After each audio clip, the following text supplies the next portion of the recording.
The back bedroom of my house held near 60 degrees for 3 days one January, with the power off and nothing burning in it. No stove in there. The furnace quit on a Sunday evening, and Wednesday morning the thermometer on the dresser still read 58, while the porch read 19. I did nothing clever. I hung 2 things over the windows and pulled 2 things away from the walls. Every blackout list starts with the air. The air is not the thing taking your heat. Until you know what is, every layer you put on is doing half the work it could. I am Curtis Losiah. My grandfather Ansel raised me in these western North Carolina mountains, and I have wintered here on one stove and a lot of quilts. Tonight, 10 tricks for a winter blackout, and the reason under each, because the reason is what you remember at 2 in the morning. One of the 10 is not about staying warm at all. And there is a number coming that ends the flower pot candle idea for good. Hang a quilt over the window before you put on another sweater. On a cold night, that is worth more than the sweater.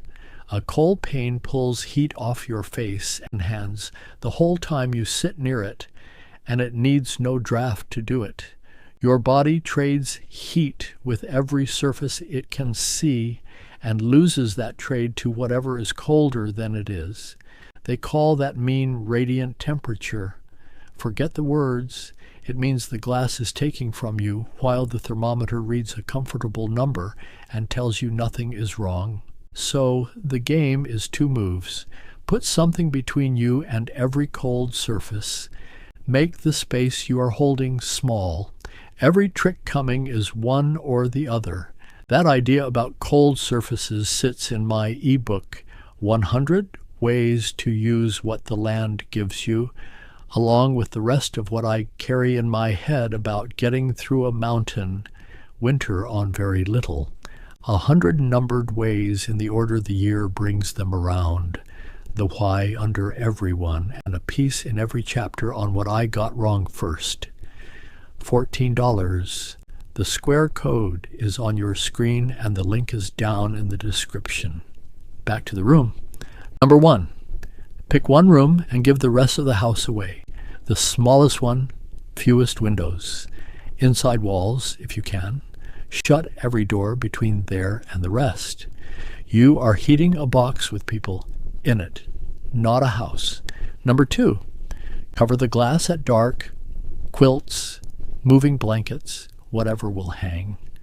Pull them back for the sun, the only free heat you get. Number 3, lock your windows. Do not only shut them. The lock draws the sash tight into the frame and closes a gap, shutting leaves open. Number 4, get off the floor and away from the outside wall. Pull the bed to the middle of the room.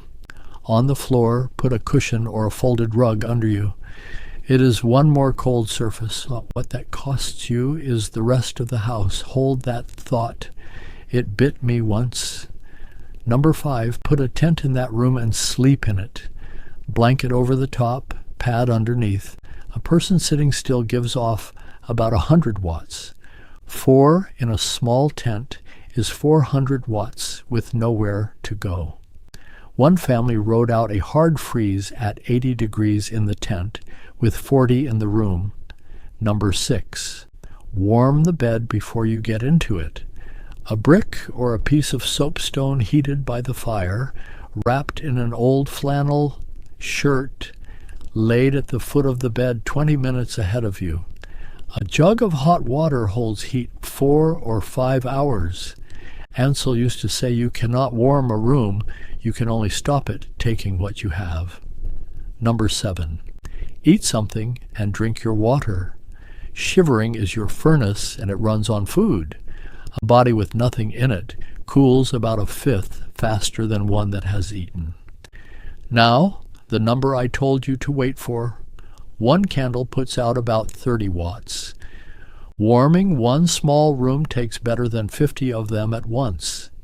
56 by the arithmetic. Read that again, because this is where folks go wrong every winter. They see a clay flower pot turned over a few tea lights and believe the pot makes heat. It makes none. A porous pot can crack when it heats uneven, and a flame shut up with no air makes carbon monoxide. Number 8. There are 40 gallons of water sitting in your water heater right now. Put a garden hose on the bottom drain valve and fill a bucket slowly, because that water may still scald. On a well, no power means no pump, and the pressure tank gives you minutes, not days. Number 9, do not set your food out in the snow.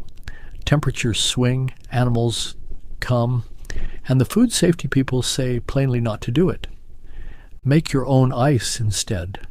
Fill milk jugs, set them out to freeze hard, and carry them in to the refrigerator.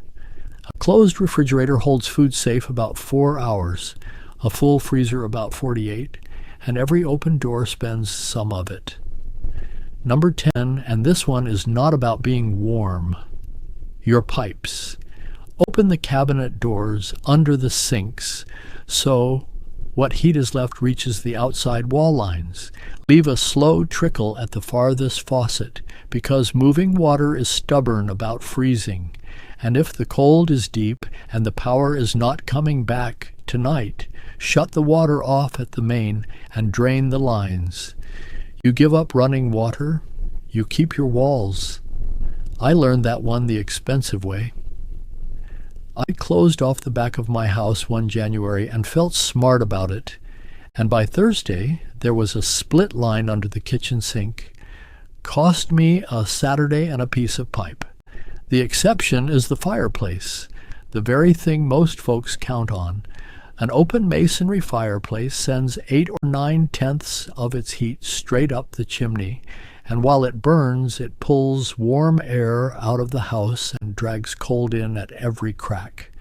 Field trials in Canada found conventional fireplaces on cold days actually raised the fuel a household burned.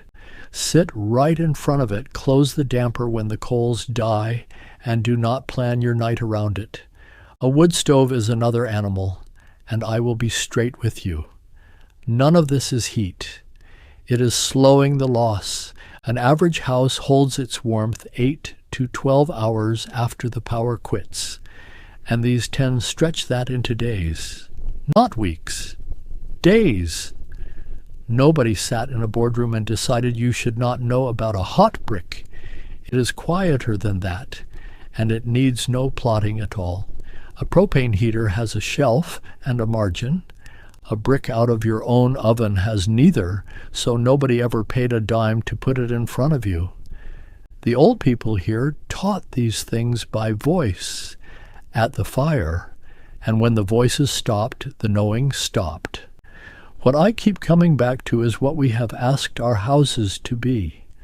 The old people on this land wintered in a little round house dug part way into the ground, roofed with better than 7 inches of grass worked into tough clay.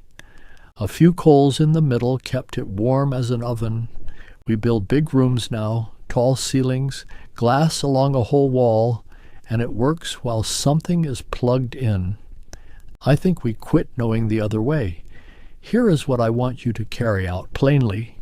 First, before another layer goes on, put something between yourself and the cold glass and the cold floor. Surfaces first, air second. Second, pick your room tonight while the lights are on. Walk the house and decide which door you would close. Third, try this one this week. Heat a brick in your oven for 15 minutes. Wrap it in a bath towel and lay it at the foot of your bed. By morning, you will know whether to trust it. Picture a night some winters from now. The lights drop in the middle of supper. Everybody else is hunting the flashlight, and you are already carrying quilts down the hall. Tell me what state you are in, the longest you have gone without power in the cold, and the one thing that actually worked. I read every one of them. If you want the rest of it set down in order, it is in 100 ways to use what the land gives you. 100 numbered ways across the whole year. The plants, the food, the fire, and the fiber for $14. The square code is on your screen, and the link is in the description. I have more of these coming all winter, and subscribing is how you catch the one you need. Next time, how the old people kept a root crop all winter with no cellar and no power. That back bedroom is still there, quilts folded on the chair by the window. Leave it like you were never there, and I'll see you in the next one.